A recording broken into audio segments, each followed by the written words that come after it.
Imagine this. The airplane soars into the sky. The air is filled with the sound of roaring engines, and the atmosphere in the cabin becomes tense not only because of the turbulence. Stuart, cocky and overly abrupt, jokes caustically and loudly mocks the black woman sitting next to him. Passengers squint curiously and anxiously at this scene. But Stewart has no thought of stopping. He has no idea what fateful joke life itself is preparing for him.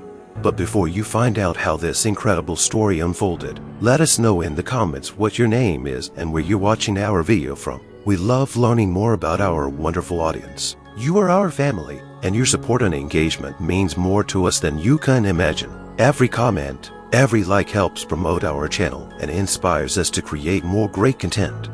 So please don't be shy, share your story with us. We're incredibly grateful to have you with us, and we want to remind you, you play a huge role in our community. You are the heart and soul of everything we do. Thank you for helping us grow and continue to enjoy this dramatic story, because it's only just beginning. Enjoy the show.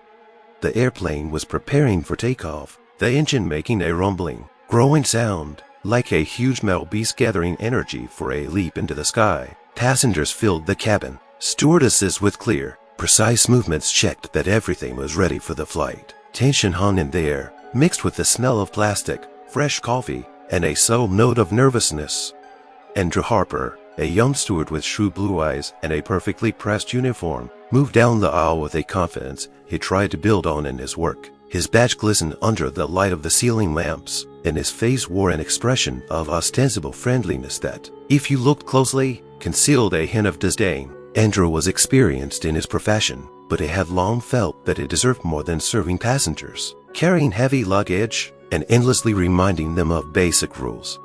Today, irritation raged in him, hidden under a mask of professionalism. He watched the passengers, mentally assessing each of them: a bored businessman with a hard stare, a nervous elderly couple, a young girl hiding behind a book. All of them seemed to him to be a hindrance in his pursuit of something important that seemed to be missing. But what caught his attention most was a black woman who entered the parlor with an elegance that defied description. She was dressed in a strict business suit, carried a small leather briefcase, and moved with such casual confidence that something inside Andrew squeaked. The woman took a seat near the front of the cabin, carefully laid out her belongings, and settled in quietly, as if she had everything under her control. Andrew gritted his teeth. He couldn't figure out why it hurt him so much, but a sudden irritation swept over him, as if the woman were challenging his invisible authority in the cabin. He continued to watch her, looking for a reason to vent his frustration. His fingers tapped nervously on the tablet, on which he was checking the passenger list. He didn't like the way she was holding herself, as if she felt important, not paying the slightest attention to those who were fussing around her. Inwardly, he was already thinking up a remark to point out to her that she might not be as special as she thought she was. But before he could approach, the voice of a senior stewardess came through the earpiece, reminding the crew to take their seats for takeoff. Andrew clenched his fists and suppressed his irritation with an effort, heading for his seat. However, something in this flight, in this moment, promised something more than a simple routine. The atmosphere in the cabin was heating up, and fate was already preparing Andrew for a lesson that would turn his ideas about the world and himself upside down. Andrew Harper stood at the front of the cabin, pretending to concentrate on checking the passenger list. His gaze, however, slipped from the tablet screen to the black woman, who was striding confidently toward her seat. She was tall and slender, with a natural grace that was impossible to ignore. A slim dark blue suit, perfectly cut to her figure, emphasized her silhouette, and a thin gold chain glistened around her neck, adding elegance to her image. Andrew watched her, and with every second, the tension grew in him. He saw the woman walk confidently down the aisle, ignoring the curious glances of the other passengers. She looked completely unperturbed, as if she were above all the noise and commotion. This calmness, this independence caused Andrew a barely restrained dislike. There she is, he thought with obvious irritation, as he watched her place her neat leather bag under the chair. Another arrogant miss who thinks the world should revolve around her. An aristocrat, you see, who thinks she's special just because she can afford business class. He had always thought he could read people at a glance, and this woman had immediately caused him an inner protest. Preconceived thoughts flashed through his mind, one after another. He didn't like the way she sat today with her back straightened, with a nonchalant expression on her face. He didn't like the way she seemed oblivious to anyone around her, to the general noise or stares. It seemed to him that she was purposely trying to look like she didn't have the slightest insecurity in her, as if she wasn't afraid that someone might judge her or put her on the spot. Thinks she's better than everyone else. Andrew continued to simmer inside, feeling the irritation spreading through his body. Thinks her status and appearance entitles her to act like a queen. But I know people like that. I've met them everywhere. Contempt behind a thin veil of courtesy. People who consider themselves special simply by the fact of their birth or their job. Why doesn't she show a little more humility? Everyone's trying to find their place in this world, but some apparently think the rules aren't for them. He didn't even realize how his thoughts were slipping into blatantly racist judgments. Somewhere deep in his mind, Andrew had hidden beliefs that he never questioned. His upbringing, his environment, his past experiences all influenced his perception of the world. He was unconsciously used to dividing people into his and strangers, and this woman definitely seemed foreign to him. She challenged his notions of order, and it pissed him off. No matter how many times I see these types, he mentally continued, gripping the clipboard so hard his knuckles turned white. They always want to prove that they're special, that they're allowed everything. But in the end, the truth is always the same. We're all equal before the rules, and she shouldn't forget that. Andrew didn't even realize that his thoughts were getting darker and angrier. He tried to justify his irritation with professional concern for order, but it was really a personal, almost irrational feeling of resentment. He watched the woman as she calmly buckled her belt, not even noticing his gaze. Her calmness irritated him. Her confidence made him resent her. He waited for the slightest excuse to reprimand her, to show her who was in charge. Though outwardly he remained professionally unperturbed, there was a flame of bias burning inside him that he didn't even try to extinguish. Andrew Harper couldn't help himself. Everything about this woman's demeanor seemed a challenge to him. She sat today with her hands folded serenely in her lap, staring intently before her while the other passengers were still settling into their seats. There was something defiant in her calmness, as if her equanimity was challenging him. He could feel the irritation spreading through his body like a poisonous snake, and Andrew's lips curled into a sarcastic grin. "Ma'am, I ask you to make sure your belt is fastened properly," he said, leaning slightly toward her to get her attention. There was a tone in his voice that was hard to call polite. It was the kind of subtle sarcasm that fueled conflict, even when the words were seemingly within the bounds of politeness. The woman turned her head slowly, her dark eyes meeting his gaze. She checked her belt, which was already fastened perfectly, and looked at him calmly again. "Thank you, I'm fine," she replied softly, her voice calm and devoid of any aggression. But that only made Andrew angrier. He wanted to see a hint of confusion in her eyes, a sense of embarrassment, but instead he was met with absolute equanimity. "That's it," Andrew stretched out, backing away, but his voice got a little louder. "Just make sure you're ready to take off. Miss, it's not that hard, is it?" Even for those who are used to a comfortable life, the last phrase sounded like a barbed jab. He was clearly trying to hint at her status, hinting that perhaps she was used to relying on her position in society to avoid discomfort. There was an undercurrent of mockery in his voice, as if he wanted to emphasize that he was unimpressed with her appearance and confidence. The atmosphere in the cabin began to heat up. A few passengers sitting nearby cast curious glances in their direction, catching the tension emanating from the steward. No one intervened, but people were beginning to feel uncomfortable. The woman met his gaze with the same calmness as before. It was as if she sensed that his attacks didn't deserve her agitation or retaliatory aggression. That calmness only irritated Andrew more. His fist clenched involuntarily behind his back.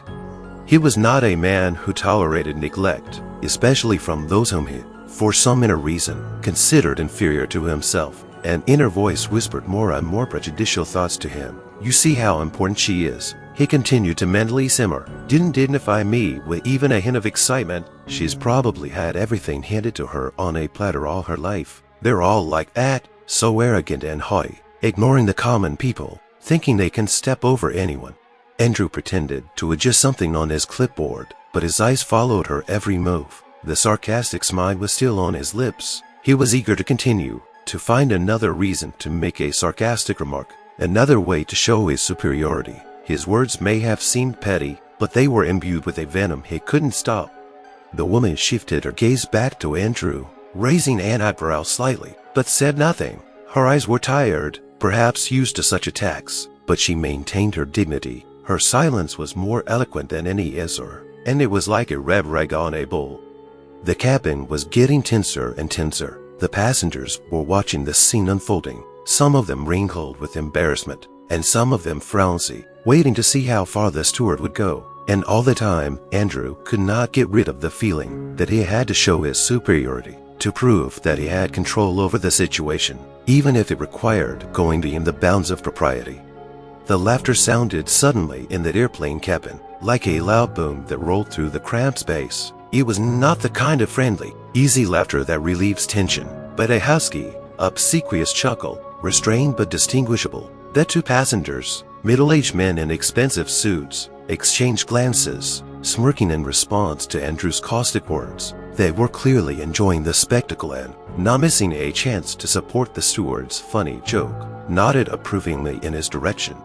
Andrew Harper felt the satisfaction stirring inside him. That support, however petty, gave him confidence. He didn't just like to show his superiority. He liked it when his behavior resonated with others. These men, who were now smiling encouragingly, seemed to share his point of view. Their reactions were a kind of permission for Andrew to continue, confirming to him that he was doing the right thing.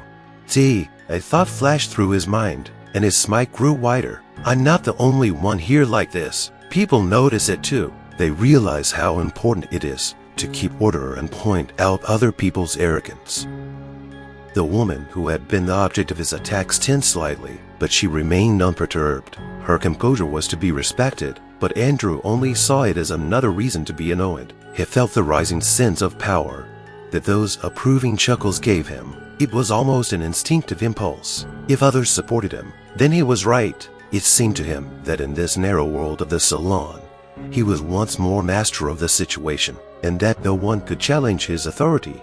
I guess he thinks he can just sit here and look down on everyone, he muttered loud enough for the others to hear. The passengers, who had been watching with silent curiosity, began to glance around, and some of them grinned discreetly. Andrew noticed this, and a smug grin appeared on his face. His racist judgments resonated with those who were used to dividing the world into us and them. People who might not have had the courage to say something like that out loud now felt justified in their prejudice.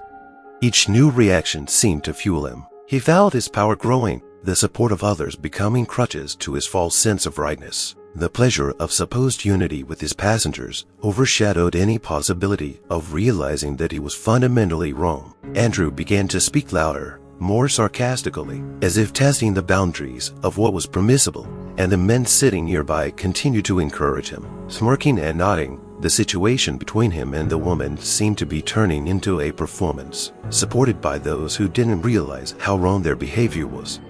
This covert support was becoming more and more dangerous. It confirmed Andrew in the idea that he was entitled to his behavior, that his sarcastic remarks and barbed words were not only permissible, but necessary. He began to feel himself above the simple rules of politeness, which he himself was expected to uphold as a member of the crew. There was in him that gloating pleasure that people have when their prejudices are confirmed.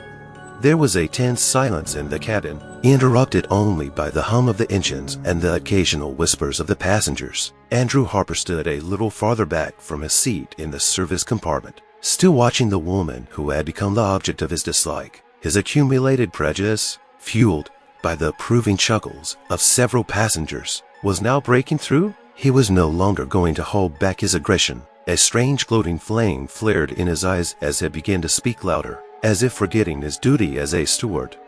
"They always are," he said with a sarcastic chuckle, deliberately loud to attract the attention of the other passengers. There was no trace of professionalism left in his voice. He was now enunciating his words with deliberate cruelty. All this posturing, this showmanship, this false confidence, they think their appearance, their ostentatious success, gives them the right to ignore the common people, as if they don't owe it to the world. The woman had been silent, but now something like restrained anger flashed in her eyes. She clasped her hands in her lap, but made no sound, maintaining her dignity. Andrew didn't stop, however. The encouragement he felt from several passengers made him even more defiant and reckless. His voice became as cutting as a sharpened knife. "You know," he continued, taking a step closer, his face contorted with a chuckle, "I've always felt like some people forget where they belong. Climbing up here, in business class, looking like they've conquered the world, become important, not even realizing that their place isn't here, but somewhere down at the roots where they came from." He leaned a little closer, his voice low and threatening. "And you know what? No matter how many expensive suits you put on, you'll always be." Andrew didn't finish his sentence, but every word that came out of his mouth was soaked with burning contempt. His remarks became more and more repulsive. He began to stoop to direct insults, touching on her appearance. "Nothing will hide who you really are," he said, unleashing another torrent of venom. He used language that was on the verge of breaking all rules of decorum, and then added profanity, turning his words into an outright assault. The words he spoke were filled with toxic racism and bias. The insults flowed from his mouth like a river, no longer interrupted by the slightest reminder of professional ethics. He touched on her background, alluded to her social status, devaluing every trait of her dignity. His hatred, fueled not so much by the woman in front of him as by his own inner demons, became explicit and blatant. The passengers began to whisper louder. Some turned away, avoiding eye contact. Even those who had laughed at his jokes before now looked worried, realizing that the situation was beginning to go beyond what was acceptable. The tension in the cabin had reached a fever pitch, and the air seemed to thicken with indignation and shame. Even Andrew's fellow passengers began to cast anxious glances in his direction, sensing that things had gone too far. But Andrew couldn't stop. His face burned with anger, and he felt omnipotent, filled with a confidence that had long since ceased to be reasonable. His voice shook with aggression, and he continued to attack the woman, not realizing that every phrase he uttered was pushing him further and further out of line. Andrew Harper, blinded by his rage and self-righteousness, not only did not slow down the pace of his attacks, but added more gestures that emphasized his contempt. After pouring out a torrent of insulting words, he paused as if enjoying his dominance. He pulled away from the woman, with an expression of undisguised disgust on his face, as if her mere presence near him was an affront to his dignity. There was silence again, filled with a heavy air of tension, but Andrew was clearly enjoying his supposed victory. He defiantly turned away from the woman, shaking his head as if he couldn't believe the insolence of her being around him. His lips curled into a sneer of disdain, and he sighed loudly, as if the very need to be around her was a burden to him. "Look at that," he muttered sarcastically, turning to the neighboring passengers as if hoping they would share his contempt. He glanced over his shoulder, but did so as if even looking in her direction was humiliating to him. His whole posture radiated contempt, from the way he leaned back in his seat to the expression on his face, which was a mixture of superiority and disgust. Andrew continued to make small gestures that spoke louder than any words. He snorted, rolled his eyes, and occasionally grinned, glaring at the woman as if she were something inferior that didn't deserve his respect. His every gesture, every movement was designed to show her place in his hierarchy. He even defiantly pulled a disinfectant spray out of his pocket and sprayed it into the air, as if he wanted to clear the space of her presence. A few passengers sitting nearby began to show obvious concern. Some of them felt uneasy, but no one dared to interface. The woman stared silently in front of her. Her face was calm, but there was pain and dignity in her eyes. She didn't lower her head, didn't try to escape the humiliating attention, though each new gesture from Andrew was like a blow, making those around her feel the injustice of what was happening all the more keenly. She remained unruffled, but her shoulders tensed subtly, and one would have noticed her fingers clenched around the armrests. Andrew, on the other hand, felt victorious. He was sure his behavior was justified. He envisioned himself as the protector of his world, the man who put the undesirables in their place. He relished the feeling of his superiority. Every gesture, every expression of displeasure he made emphasized his certainty that he was right. It was humiliation in its most disgusting form, showy, crude, imbued with the venom of neglect. But behind his every gesture, there was not only a desire to humiliate. Deep down, Andrew didn't even realize that by showing such aggression and contempt, he was showing his true face to those around him, the face of a man for whom the feeling of superiority was more important than anything else, who was ready to trample on the dignity of another just to feel superior. The black woman sat upright, with her head held proudly high, maintaining a calm that seemed to come from the very depths of her being. She did not look in Andrew Harper's direction, as if his caustic remarks and venomous gestures were nothing but empty sound, a rustle of restless wind that could not be kept in mind. Her face remained calm, and her dark eyes were fixed on the window, where the clouds flowed softly behind the glass, as if nature itself were trying to soften the poignancy of this humiliating situation. But her outward calmness hid an iron composure that she had to maintain as best she could. She could feel the anger, resentment, and frustration surging through her body in hot waves. Her heart seemed to be pounding louder than usual. Every humiliating word and gesture of Andrew's echoed in her mind, reminding her of the many times in the past when she'd been treated that way. But she knew that to react now was to give him what he craved, an admission that his words hurt her. So she sat there silent, as if she were protected by invisible armor. Andrew stared at her, and his irritation only grew. It seemed to him that her silence was a challenge, a demonstration of defiance of his authority. He expected to see her anger, brokenness, even a shadow of excitement on her face, but instead he was faced with a cold calm that infuriated him. He thought he deserved a reaction, deserved for his words to have a devastating effect, but her unmoving face denied him that pleasure. "Thinks she's above it all," he grumbled mentally, clenching his jaws. Her steadfastness made him feel powerless, and the feeling was unbearable for him. He was used to seeing his words and gestures hurt, used to the power he could feel by humiliating others, and here it was as if he was facing a wall that wouldn't give a crack. His every insult, every disparaging word, seemed like blows hitting the void. The woman sat upright, maintaining a dignity that irritated him even more. Her hands, resting on her lap, looked relaxed, but if you looked closely, you could see how she clenched her fingers into a fist, hiding the tension. Her breathing remained even, but inside she was gathering all her strength not to let her emotions get the best of her, which would surely weaken her in the face of this brutality. She knew that people around her were watching, some with sympathy, some with indifference, but her goal was not to let this humiliating scene break her. The strength with which she resisted the attacks was almost heroic. Her calmness did not mean that she felt no pain or humiliation. On the contrary, it spoke of her ability to stand up in the face of injustice, of her ability to hold her ground with dignity, even when a torrent of hatred rained down on her. This calm was not a sign of weakness, but an act of resistance, a response that was far more powerful than any spoken word.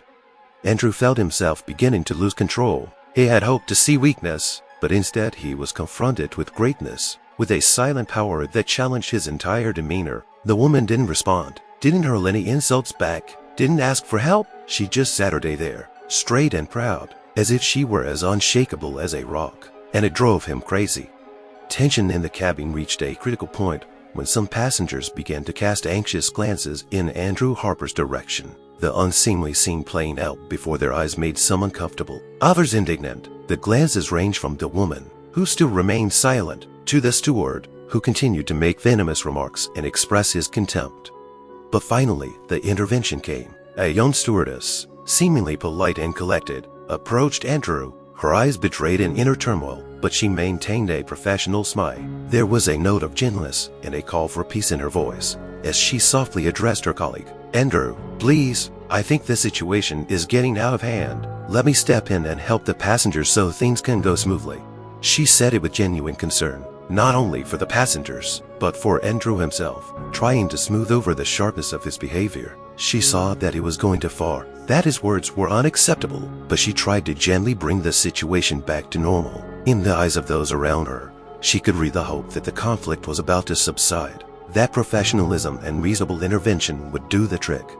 However, Andrew didn't even think of listening to her words. He turned to the stewardess with an expression of outright contempt, his face twisted in a mocking grimace, and his lips curled in a sneer. "You're minding your own business," he said with a sarcastic tone, as if her request was nothing more than an annoying nuisance. "I have everything under control," he added sharply, throwing the stewardess a look full of anger. "Or do you really think you know better than me how to do your job?" He didn't bother to hide the aggression in his voice, his words sounding almost threatening. His disregard for the rules of decorum that he, as a steward, was supposed to adhere to was astounding. Not only had he disregarded his colleague's calm request, but he had made himself look like a man, willing to ignore even conventional norms for the sake of his thirst for self-assertion. The stewardess flinched at his harsh tone, but tried not to show her confusion. She knew that the situation was out of control, that Andrew had violated not only the boundaries of acceptable behavior, but also his duties as a crew member. Inwardly, she hesitated. Should she continue to try to reason with him or seek help from the chief steward? Her gaze wandered to the woman, who was still calm outwardly, and to the passengers, who were now anxiously waiting to see how events would unfold. Andrew only grinned. Seeing her confusion, he felt confident, as if his position was unshakable. He wasn't going to admit he was wrong, much less let anyone dictate what he should do. There was no longer a hint of professionalism in his actions. Now he was just a man blinded by his anger and his desire to humiliate, even if he had to disregard all rules and regulations to do so. The situation was getting more and more heated, and the atmosphere in the cabin seemed ready to explode with tension. Andrew Harper, full of a sense of his own superiority, leaned back a little, absorbing all the intense energy that was now literally boiling in the air around him. It seemed to him that he had won this little battle. The woman sitting next to him remained icily calm. The flight attendant stepped back with a confused expression on her face, and the surrounding passengers fell into an awkward silence. Andrew savored the moment, reveling in the feeling of his supposed power. His gaze fell on the black woman again. A grin stretched across his lips, radiating a mixture of contempt and schadenfreude. He felt superior, better, more important, and this confidence had nothing to do with professional merit or the authority his job demanded. It was something darker, rooted deep inside a conviction that he belonged to a better world than the woman who sat her day before him. "So silent, are you?" he hissed, almost in a whisper, but so that the woman could hear him. His eyes glittered coldly as he spoke. "Looks like your feigned dignity isn't saving you this time, does it? You think you can sit here in business class like you belong to us, like you're one of us?" His words were filled with hidden layers of racism, dripping venom with every syllable. He spoke of us and them, implying a division that was obvious and natural to him. Andrew's words radiated contempt for her appearance, for her confidence that seemed to defy all his prejudices. He looked at her as something alien, something he didn't think deserved to be here with him and his equals. Andrew didn't stop. His sarcastic tone became even more insistent. "You know," he continued, his voice brimming with supposed concern, "you can buy a seat in business class these days, but you can't buy respect. You can wear those expensive suits. You can pretend you're our equal, but you'll never truly belong here. We see that. I see it." He savored every moment of his tirade. Every word was sweet poison to him, designed to wipe the confidence from her face. Andrew believed that he had finally exposed her true nature, that he had made her feel like she was who he thought she was deep down. It seemed to him that his superiority was now confirmed by the fact that she was silent, that she wasn't throwing angry words in his face or asking for protection from someone else. A smug grin blossomed on his face. It was the grin of a man who believed that the world was organized according to certain rules, where people were divided into insiders and outsiders, and he would always stand above. He liked to feel part of the elite, part of a privileged stratum that he felt had to guard his position from the undesirables. But there was something cowardly and fake about the confidence that he didn't recognize. Behind his crude aggression and contemptuous words was an insecurity that he compensated for by belittling others. But while he was enjoying this supposed triumph, he didn't realize that reality could teach him a harsh and unexpected lesson.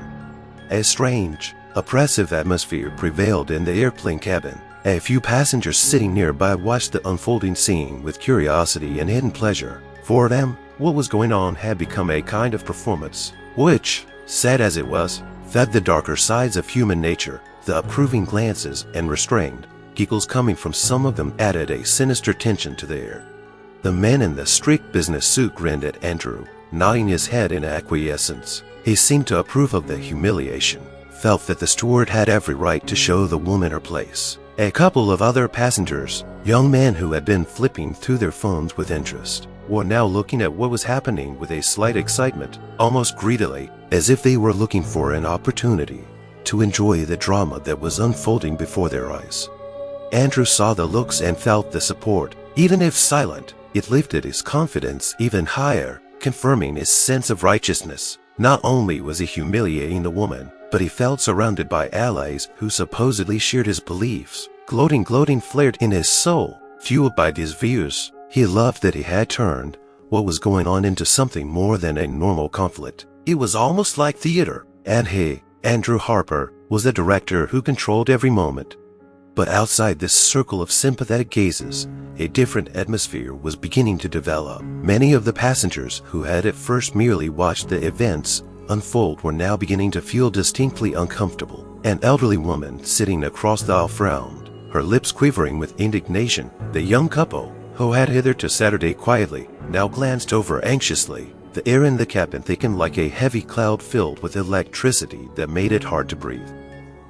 People were beginning to realize that something terrible was unfolding before their eyes, something that went much further than a simple verbal altercation. The atmosphere of racism was becoming more and more explicit, more open, as if some darkness had broken out of control and was now spreading through the cabin, poisoning everything around them. Passengers who had previously left now began to feel uncomfortable. Even those who had previously supported Andrew began to realize that the situation was going beyond all bounds of decency. The gloating of the crowd had begun to fade, but traces of it were still in the air. Some of the passengers averted their eyes, trying not to look at the woman who, despite her humiliation, still remained unperturbed. They were ashamed, but did not dare to stand up and express their disagreement. The others, on the other hand, continued to stare, but now their faces were more confused than amused. Andrew sensed this change, but stubbornly refused to see the signs of judgment. He was sure that his support was stronger than his condemnation, and it gave him a false sense of power. It seemed to him that he had won this battle, that his attack was approved, even if in fact there was only silence in the air and the fading gloating of those who had not had time to realize the abomination of what was happening.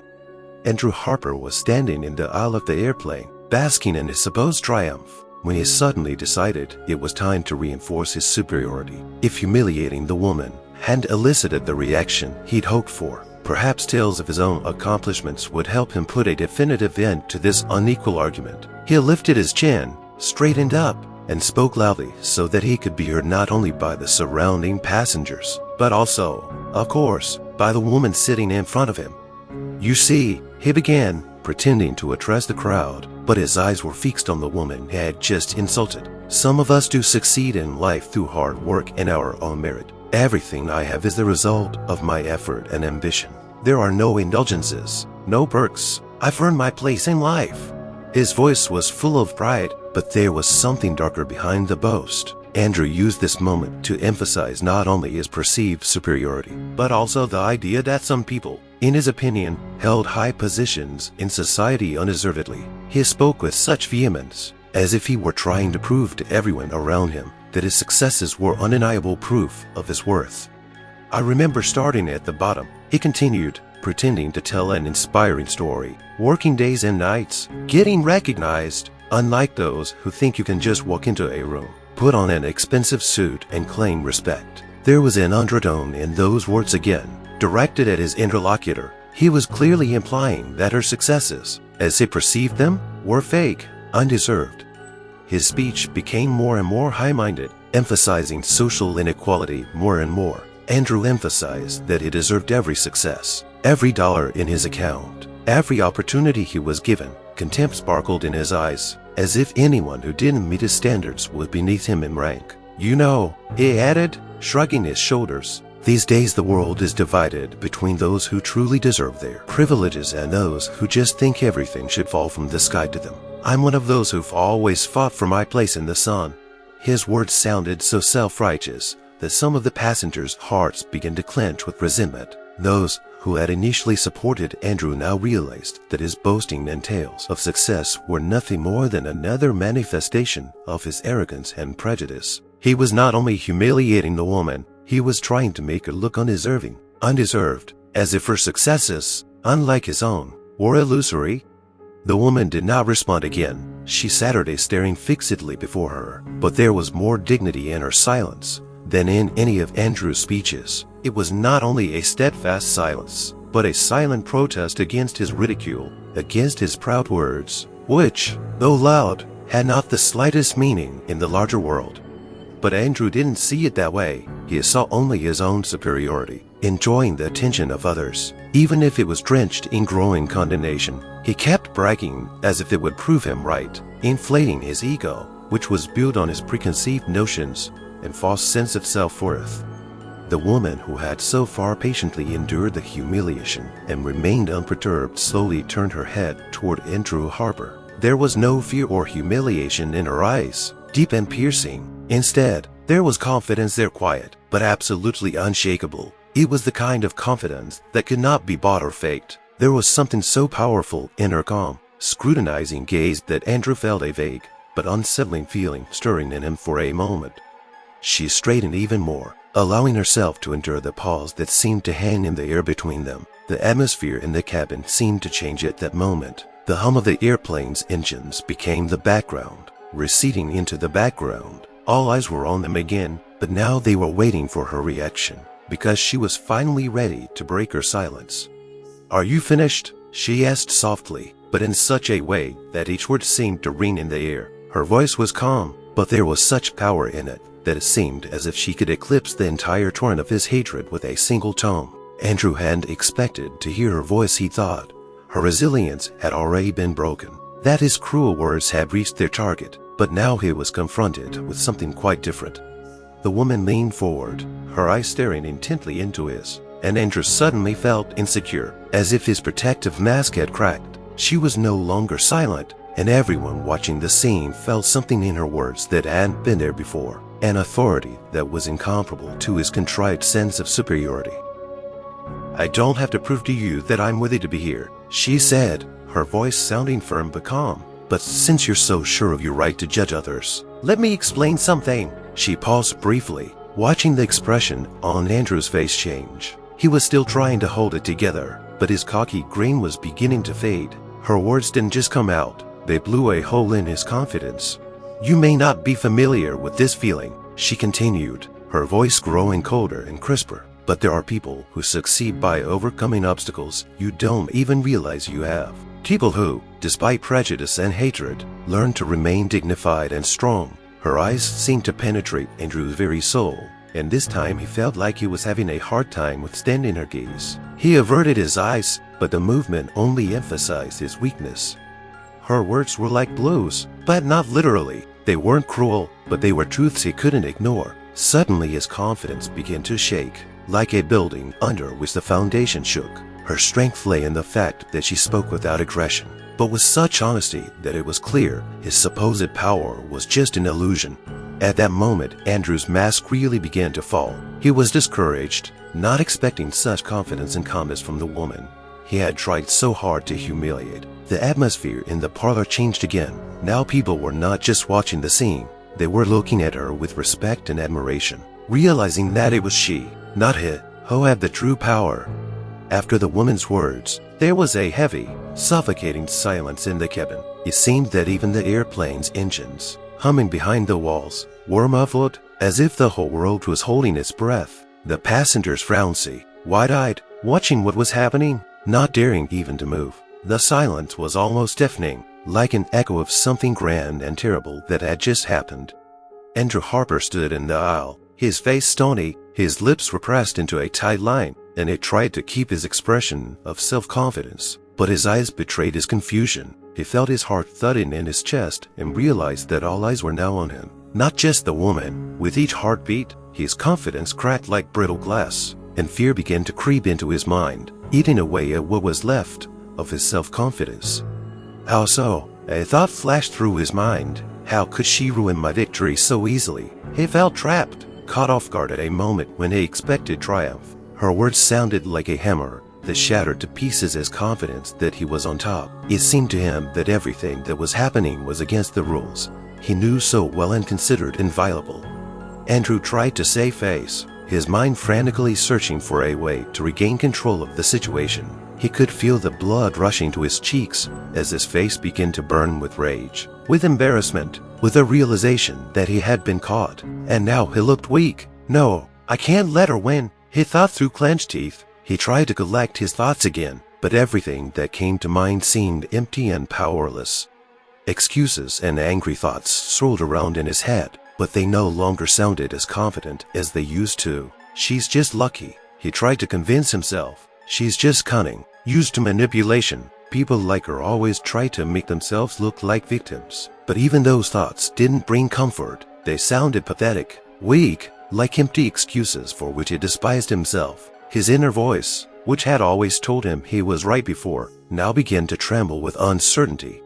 Andrew was aware that people were looking at him. He could feel those stares piercing him like needles. They were no longer approving or sympathetic. Now they read condemnation, disappointment, even contempt. The people around him saw his true face, a man who took out his anger and hatred on those stronger than him, because they didn't need his approval. This realization was agonizing.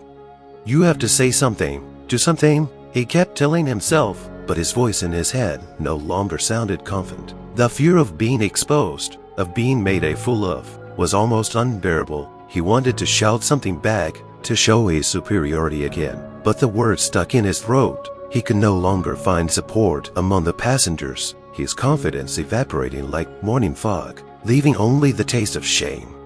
Andrew stood, clasping his hands behind his back to hide the way they were beginning to shake. Outwardly, he was still trying to look steadfast, with a straightened back and a frown, but inside him, everything had collapsed. He was broken, even if he didn't want to admit it. The woman sitting in front of him had managed to expose all his weakness, and now he stood under that heavy, accusing silence, trying to maintain the remnants of his illusion that he was still in control. Andrew Harper stood in the parlor, trying in vain to regain his sense of control and power. Deep inside, his mind was seething with rage and shame. The woman had just managed to make him look weak, and it was eating him up from the inside out. The silence that everyone was in after her words felt like a humiliation that he just couldn't shrug off. He felt the tide of anger wash over him with renewed vigor, making him cling to the last vestiges of his supposed superiority.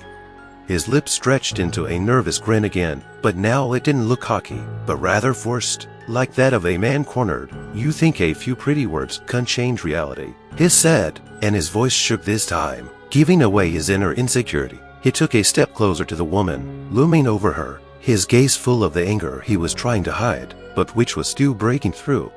You can play dignified and strong all you want, but everyone here knows who you really are, he hissed, his voice growing sharper, but also more nervous. He seemed to be losing his grip, that his words no longer sounded convincing, even to himself. He was still trying to cling to the old racist stereotypes, as if they could restore his confidence. But there was a note of despair in his tone. Andrew felt another wave of anger building up inside him. It was not only anger at the woman, but also at himself for the fact that she had managed to break him. He began to gesticulate, his movements becoming more and more nervous and abrupt. The passengers around him were watching his behavior anxiously. Some even started to rise from their seats, realizing that the situation was taking a dangerous turn. For a moment, Andrew clenched his fists. He wanted to physically express his superiority, to feel the power return to him. He took another step toward the woman, his breathing heavy, and for a moment there was a flicker of intent in his eyes. It was almost threatening, as if he was ready to cross the line, where words ended and physical aggression began. But something was stopping him. Perhaps it was an inner fear of the consequences. Perhaps it was the stunned looks of the passengers, who clearly disapproved of his behavior. Another steward began to approach them, seeing that Andrew was crossing a dangerous line, and even those who had previously supported him now looked worried. The atmosphere in the cabin had become almost unbearably tense. Everyone was waiting to see what would happen next. Andrew tried again to pull himself together, but the words were stuck in his throat again, and his anger boiled up inside him, almost bursting out. He wanted to prove something, but he realized that his power was now as fragile as glass, ready to shatter into 1,000 shards. The woman, who had been silent all this time, had been sitting still and quiet, watching Andrew Harper struggle with the rage that had seized him. But now that he had come so close to her, that the atmosphere had become intolerably dangerous, she raised her head resolutely. Her eyes glittered with cold fire, and there was no fear or resentment in them, only a firm, unshakable realization of her own power. She straightened in her chair and spoke slowly, with apparent control of the situation. Her voice sounded quiet, but there was such confidence in the silence that it seemed as if her every word cut through the air like a blade. "Mr. Harper," she said, calling him by his first name for the first time. There was an echo of something familiar in her address that Andrew didn't immediately realize. "I think it's time you learned something important."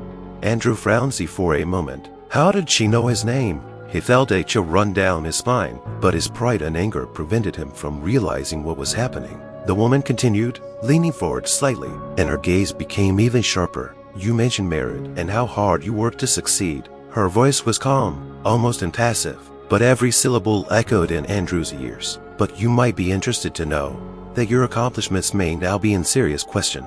Andrew shuddered involuntarily. The woman's words began to penetrate the wall of his rage, forcing him to listen. She paused, as if enjoying his confusion, and then said something that sounded like thunder. "Allow me to introduce myself. I'm Dr. Michelle Carter, the new CEO of your department at the company you work for." Her words struck Andrew like lightning. He didn't immediately realize their meaning, but when he realized what she had just said, his face turned pale. Dr. Michelle Carter, a name he'd heard a few weeks ago when they'd announced the appointment of a new head. Her reputation was brilliant, a successful woman whose accomplishments in business and science were known around the world. She was someone who was respected and feared for her intelligence, her insight, her strength, and now this woman, to whom he had just tried to prove his superiority, was his new boss. Andrew felt the ground fall away from under his feet. He stood there as if struck by thunder, his throat dry and his heart beating so hard that it seemed about to burst out of his chest. His confidence crumbled in an instant, leaving him naked, defenseless against the truth. The woman he had tried so hard to humiliate had real power he had never dreamed of. And now he realized that all his words, all his attempts to make her look bad, would have serious consequences. The eyes of the passengers turned to Andrew, and he felt their disapproval, but it was nothing compared to the horror that seized him now. The woman before him had not only retained her dignity, but had emerged from this conflict with absolute advantage. Her disclosure was a moment of truth that stripped him of all his illusions of power and superiority. Andrew Harper frowned in place, his face a mask of realization of the depth of the situation. The blood instantly drained from his cheeks, leaving them as pale as a ghost. His eyes widened, and for a moment he looked as if he couldn't believe his own ears, as if the words that had just been spoken were an evil joke. But deep down he knew it was true. Every word that Dr. Michelle Carter had spoken sounded with such clarity and certainty that it was impossible to doubt. Andrew's inner world was rapidly collapsing. His thoughts raced like being caught in a storm. "Dr. Michelle Carter, my new boss," he repeated mentally, feeling each word hit his mind like a hammer. He found it hard to breathe, as if the air in the cabin had become viscous and heavy. Images flashed through his mind, his job, his co-workers, his place in the company he had always thought was solid. All those accomplishments he just boasted so loudly about now seemed an empty farce.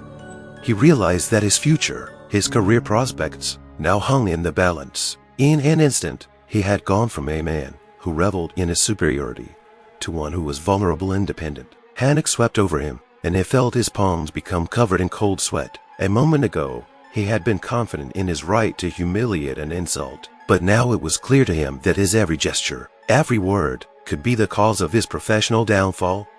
Andrew took a step back, trying to pull away from the woman he just vented his hatred on. But the more he backed away, the clearer it became that there was no escaping the consequences. He realized that Michelle Carter hadn't just endured his attack, she had allowed him to show his true colors. And now he found himself in the position of the accused. He couldn't even gather his thoughts to squeeze out some excuse. "What have I done?" he thought feverishly, feeling his legs shaking. He was unbearably ashamed and scared. The fear he felt was quite different from what he might have felt in ordinary life. It was the fear of losing everything he thought he owned: status, respect, security. He grew paler and paler as he realized that he had just ruined his own reputation. The passengers, previously only witnesses to his aggression, now looked at him differently. Their gazes, full of judgment and disappointment, became a mirror for Andrew, in which he saw his fall. He realized that he was no longer the confident man who believed his strength was in humiliating others. Now he was just a man caught in his own trap, a man who realized that his actions could spell disaster for his future. Andrew Harper, who had recently been enjoying a supposed triumph in confidence in his righteousness, suddenly found himself the center of attention of an entirely different kind. The passengers, who had previously supported his sarcastic jokes and barely restrained their laughter, now began to slowly avert their gazes. The smirks wiped off their faces, leaving only awkwardness and, in some, outright contempt. The very people who had cheered him with their glances now looked at him judgmentally, as if his words had left a sticky residue of guilt they were desperately trying to shake off. Andrew felt this change like a punch in the gut. One by one, the illusions of his superiority and support shattered like the glass statues he had built around himself. He used to think he was right, that his views and beliefs resonated with those around him. But now that Dr. Michelle Carter had revealed her identity and real power, his supposed allies were suddenly no longer on his side. The man in the austere suit, who had been nodding approvingly earlier, now turned away in disgust, muttering something to himself. The young couple sitting next to him no longer looked intrigued by the drama. Instead, they looked at each other with an expression of obvious disapproval, as if regretting having witnessed the shame in the first place. The embarrassment and shame on the faces of those who had previously found some truth in his words became obvious. Andrew looked around frantically, hoping to find at least one person who was still looking at him with sympathy or support. But the faces of the passengers expressed only awkwardness and disapproval. No one seemed to want anything to do with him anymore. Every look directed at him was a reminder that he was not just alone, but a symbol of what everyone around him now reviled. Even those who had been indifferent before now looked as if they were aware of the abomination of his behavior. The realization that there was and would be no more support hit him harder than he could have imagined. Andrew suddenly realized that he had created this situation, built the walls of hatred and arrogance that were now crumbling, leaving him naked to the truth. He could no longer cling to the illusion that he was right, because every person in the cabin had turned their backs on him, depriving him of even a hint of justification. It was a real shattering of illusions. Suddenly he felt like an outsider on this plane, a man who was looked at with judgment, as if he were infected with something disgusting. It became clear to him that his attempts to make himself look strong and right had turned into his own defeat. And in that moment, Andrew realized that he was all alone, having lost the very support that he had cherished so much, but which, as it turned out, he had never really possessed. Andrew Harper stood in the aisle of the plane as if glued to the floor, his face devoid of all color and his heart beating with such force that it seemed about to burst out of his chest. The oppressive silence that had surrounded him was now weighing down on his consciousness. The passengers were turning away from him, their judgmental looks no longer supporting him, but only emphasizing that he was alone in his disaster. Everything he had considered his right, his success, was now crumbling before his eyes. A storm of panic rose within him. His mind, recently filled with a sense of superiority, was now filled with feverish thought. What had I done? Andrew began to berate himself for every moment, every word, every gesture he had allowed himself to utter and commit. His inner monologue was full of soul-crushing agony. Why did I say that? How could I have been so stupid? How could I let myself get to this point? The words swirled in his mind, like birds of prey, tearing his confidence to shreds. This is the end, he thought, and horrible images began to flash before his eyes. He imagined being summoned to the boss's office, his name being bandied about in the company news, his coworkers looking at him with the same condemnation as the passengers were now. "I'm going to get fired," he repeated, and the realization hit his chest with such force that he found it hard to breathe. His career, his long years of labor, all the ambition he had thought he had earned, could now be torn away in an instant. "I'm going to lose everything," his mind pounded. He saw himself standing in an empty office, picking up his personal belongings under the stares of the coworkers who would now despise him. "My reputation is ruined. I'll never get a job at this level again. I'll be remembered, discussed, despised." Panic swept over him with renewed vigor, causing his inner world to shrink into a small point of terror. Everything he built, everything that had seemed so solid, was now crumbling like a house of cards. His inner demons came out, tormenting his mind. Fear of the future, of retribution for his words and actions, gripped him. Why didn't I stop? Why didn't I think? He was completely absorbed in his experience, and each new thought added to the terror. It seemed to him that the future was now a dark shadow that loomed over him, ready to collapse. Andrew saw no way out, his mind wandering in a maze of fear and regret. He suddenly felt his hands shaking. His palms were wet, and he could hardly keep himself from falling back in his chair. His inner world was in the grip of a storm.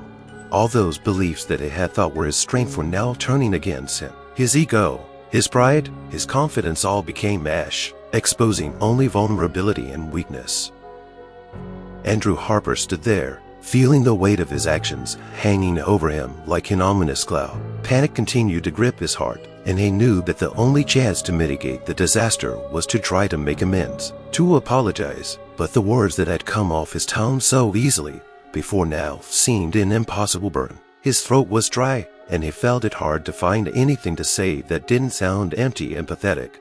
He swallowed, trying to calm himself, and took an awkward step forward to look at the woman he'd so shamelessly humiliated only a few minutes ago. Her face remained impenetrable, her gaze cold and focused. She didn't look away or avert her eyes, but there was a determination in her expression that made him pathetic and insignificant. Her calmness burned him, reminding him that all his attempts to put her beneath him had failed. "I just wanted to say," he began, but his voice shook. The words he spoke sounded weak, devoid of the confidence he'd once flaunted. Andrew felt short of breath, terror squeezing his throat. "I'm sorry," he finally squeezed out, but even he felt how pathetic it sounded. There was no real remorse in his apology, no power to undo the damage he'd done. It was then, weak, like a fragile thread about to break. He made another attempt, desperately trying to find the words that could bring back even a shred of dignity. "I didn't mean to. It got out of hand," he muttered, but his voice trailed off when he met her gaze. The woman looked at him with an icy calmness. There wasn't an ounce of sympathy in her eyes. She simply waited, as if she saw his attempted apology as an empty formality, one he uttered not out of remorse but out of fear for his future. That look cut Andrew to pieces. He knew she could see through him, see the real him, cowardly, pathetic, hiding behind an insecure armor of false words. Her cold determination and her absolute dignity made him feel even more insignificant. His words hung in the air, heavy as stones, unheeded and uncomprehending. Michelle Carter was silent. Her lips didn't quiver. Her gaze didn't warm. She let him realize the pointlessness of his apologies, made him feel that his pathetic attempts meant nothing. There was more power in this silence than in his loudest speeches, and Andrew realized there would be no forgiveness. Andrew Harper stood there as if paralyzed, feeling his weak and unconvincing apology blow away into the void, leaving no trace. The words he had tried so hard to muster had failed to smooth over his actions, and it was becoming increasingly obvious by the reactions of those around him. He dared to lift his gaze and looked around the cabin, hoping to see a shadow of understanding or sympathy, but instead he was confronted with what he feared most. The faces of the passengers, who a few minutes ago had laughed or approved of his jokes, were now contorted with contempt and disappointment. They turned away from him as if he were something disgusting, or looked at him with an expression of obvious disapproval. No one tried to support him. No one threw him even an encouraging glance. It seemed to him that people looked at him as if he were dirt that no one wanted to touch. The eyes of one of the men in the business suit, who had smirked at his comments earlier, now expressed more than disappointment. They were disgusted. He looked at Andrew as if he had lost not only respect, but all value in the eyes of others. The young couple sitting nearby moved closer together, as if trying to create more distance between themselves and Andrew. They no longer looked like amused spectators of the drama. Now their gazes were clearly hostile. The worst blow Andrew received was from an elderly woman sitting across the aisle. Her face was contorted in a grimace of shame at his behavior and indescribable contempt. Her eyes, full of anger and judgment, looked at him as if he were a man who had desecrated everything that was supposed to be sacred in this society. Her gaze penetrated to his very heart, tearing the remnants of his defenses to shreds. Andrew felt his face begin to burn with shame. He no longer saw himself as confident and strong. Instead, he realized that he looked like a pathetic, low man, like a racist who made himself look the worst. The contempt and disappointment he saw in the eyes of those around him were worse than any words could ever say. They were like mirrors, reflecting the true face of what he had become. "Is this what I've become?" went through his mind. He saw the truth in these people's eyes that he tried to ignore. He was no longer the successful and self-assured man he had once been proud of. Now he was a man scorned, a man whose behavior was disgusting and unforgivable. And the realization of that broke him completely. Andrew felt naked, vulnerable, stripped of all defense in the face of the cold, merciless truth. Michelle Carter, still sitting in her chair with a cold, almost frightening calm, raised her eyes to Andrew Harper. Her gaze was as sharp as a knife blade, and there was not an ounce of sympathy or condescension in it. She listened patiently to his pathetic and unconvincing apology, without giving him the slightest chance to feel relief. The silence continued to weigh on him like a heavy weight, and the tension in the cabin was at its peak. Michelle stood up slowly, her whole appearance radiating power and dignity. She took a step closer to Andrew, and he instinctively stepped back, as if the very air around her had become dangerous. His whole body seemed to clench with fear when she said the first words. "Mr. Harper," she said briefly, her voice sounding like a steel blade whipping through the silence. There was no anger or emotion in her tone, only a cold determination that left no doubt of her intentions. "Your behavior today is unacceptable, and the consequences will be appropriate. Your aggression, your racist comments, and the way you demeaned the passengers goes beyond all bounds of professional ethics. Your work for our company demands respect for everyone, without exception." She paused, and her gaze pierced through Andrew. He felt his insides clench with horror. It wasn't just a rebuke. It was a direct warning that made him realize how serious the situation was. His career was really hanging by a thread now, and there was no way to turn back the clock.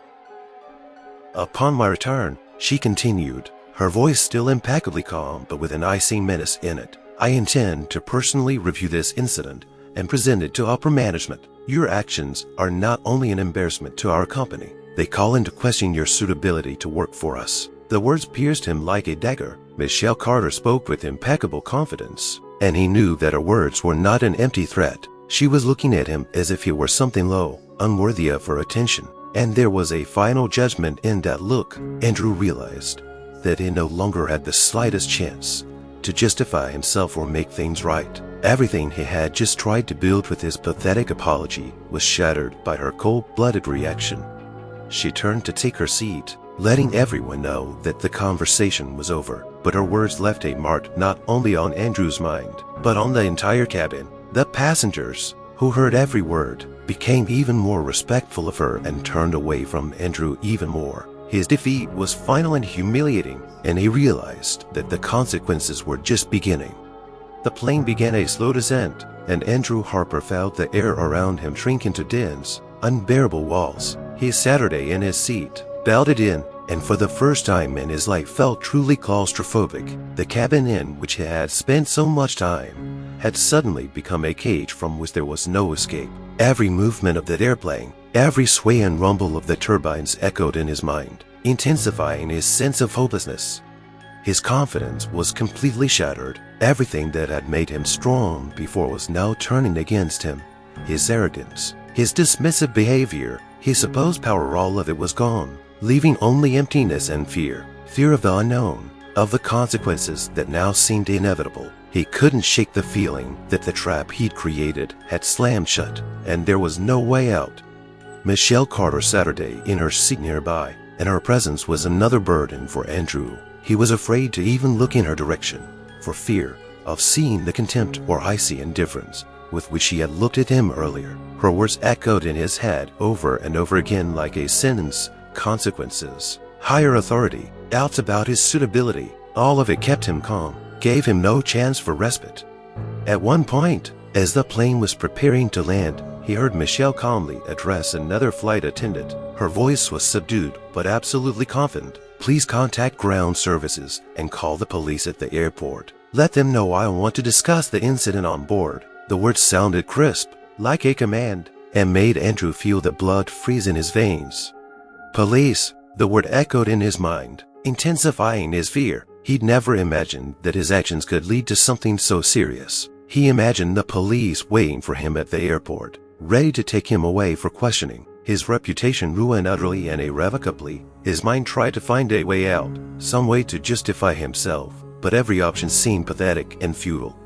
Andrew squirmed in his chair, feeling his world crumbling around him. He was no longer the confident Stewart who relished power and felt himself the master of this situation.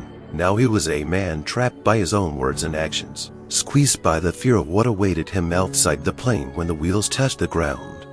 As the plane landed, Andrew Harper felt the wheels touch the ground, hitting the runway with a thud that echoed in his chest. That sound, usually signaling the end of a flight, was the beginning of something far more terrifying this time. He squirmed even more as he watched the passengers slowly rise from their seats, gathering their belongings and preparing to leave the cabin. But the atmosphere was completely different than usual. It was filled with tension, with silence, and a sense of impending retribution. People exited the plane in silence, not talking, not smiling, as if they had all witnessed something dark and painful that they would like to forget. Some passengers cast judgmental glances at Andrew, full of contempt and disappointment. In their eyes, he saw his new reflection, an insecure, pathetic man who appeared insignificant in their eyes. No one sympathized with him anymore. No one looked at him with interest or approval. Those who used to laugh at his jokes now avoided his gaze, as if they were afraid of being stained by his toxicity.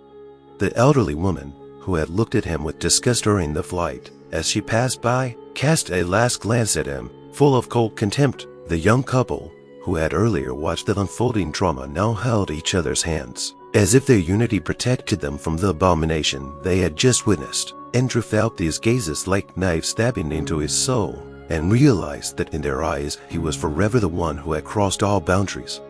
As the last passenger left the cabin, Andrew looked up and saw what he feared most. Two uniformed police officers stood at the exit, their faces serious and stern. One of them nodded slightly, confirming that they were here on a call. Their presence was the final blow, proof that his actions had real consequences. They were waiting for him, ready to escort him downstairs, which meant that everything was now being in his control. Andrew rose from his seat, his legs trembling, and took a hard step forward. There was no more confidence, no more arrogance. He walked toward the police officers, realizing that there was a reckoning ahead of him, and there was no way to avoid it. With each passing second, the fear was overwhelming him, and the realization that he was just a pathetic man who had lost everything he had was weighing heavily on his shoulders. Andrew Harper walked to the exit of the plane, feeling the ground beneath his feet disappear, leaving only a vague sense of falling into the abyss. The policemen were waiting for him at the ramp, and every look in their eyes spoke of the gravity of the situation, of the fact that now everything had changed forever. He could no longer hide the fear that gripped him. He felt his breathing become ragged and shallow, his thoughts racing in panic, trying in vain to find a way to soften the blow. But before he could reach the police officers, Michelle Carter reappeared beside him. She rose slowly from her seat and stood in front of him, her posture straight and her gaze still hard and cold. There was not an ounce of pity in her eyes, only determination and righteous anger. She held his gaze, and Andrew felt the whole world shrink back to this face-to-face encounter, where he had no chance of escape. "Mr. Harper," she said with icy calmness, and her voice was like a judicial hammer brought down on his last hopes. "Do you think it will end here? No, we'll see each other again, but this time in court. I'm going to hold you accountable for everything you've allowed to happen aboard this airplane." She paused, letting him feel the weight of her words. "Your actions will not be without consequences." Andrew frowned, and a cold sweat rolled down his back. Judgment. The word sounded like a sentence, and he realized that his world had finally crumbled. Thoughts of his reputation, of his job, of the life he built flashed through his mind. He imagined how this story would hit the news, how his name would be tarnished forever. He didn't need validation. He knew his career was over. This incident would tear to shreds everything he'd accomplished, everything he'd once been so proud of. He realized that everything he thought he had accomplished was now irrelevant. His place in the company, the respect of his colleagues, his future prospects, everything was destroyed in an instant. Michelle Carter stood before him, and in her eyes he saw the truth. She wasn't just going to punish him. She was willing to do whatever it took to see justice done. Andrew felt his world turn into a void with not a single ray of hope in it. All he had left was the bitter realization that he had ruined his own life, and now he would have to face the consequences. Andrew Harper stood at the airplane ramp, looking at the police officers waiting for him, and felt invisible walls closing in around him. This was his last stop before plunging into the chaos of the consequences he had brought upon himself. In that moment, as his future collapsed before his eyes, everything suddenly became crystal clear. Every decision he had made, every word he had spoken, every action he had taken, every poison, he had poured out on others in a feat of self-righteousness, and hatred was now coming back at him like a boomerang, with devastating force. He slowly realized that his behavior was not just a series of misguided actions, but a manifestation of the inner flaws he had refused to notice for so long. His prejudice, his arrogance, the hatred he had thought justified were not just minor stains on his character, but gaping cracks that destroyed everything he had thought important.